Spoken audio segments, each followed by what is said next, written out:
दोस्तों, आज की कहानी है छोटी माँ। गांव के छोर पर एक छोटी सी झोपड़ी थी जिसमें मालती रहती थी। मालती बचपन से ही अनाथ थी और गांव वालों ने उसे बड़े प्यार से पाला था। उसका जीवन कठिनाइयों से भरा हुआ था, लेकिन उसने कभी शिकायत नहीं की।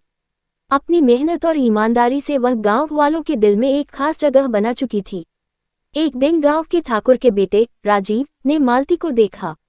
उसकी सादगी और मासूमियत ने राजीव को बहुत प्रभावित किया। राजीव ने मालती से शादी का प्रस्ताव रखा।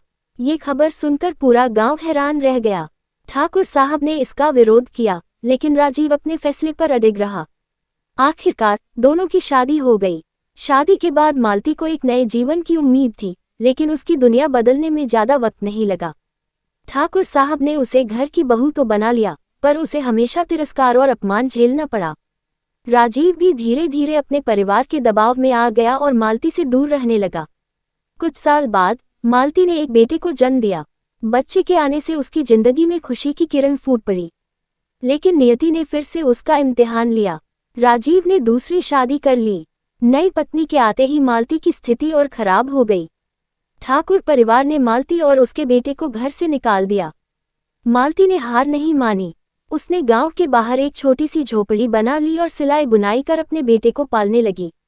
उसका बेटा धीरे धीरे बड़ा हुआ और गांव में छोटी माँ के नाम से प्रसिद्ध हो गया। गांव के बच्चे उसे यही कहकर बुलाते, क्योंकि वह सभी बच्चों का ख्याल माँ की तरह रखती थी। एक दिन राजीव बीमार होकर मालती की झोपड़ी तक आया। उसने अपनी गलतियों के लिए माफी मांगी। मालती ने उसे माफ तो कर दिया, लेकिन वापस अपने जीवन में जगह नहीं दी।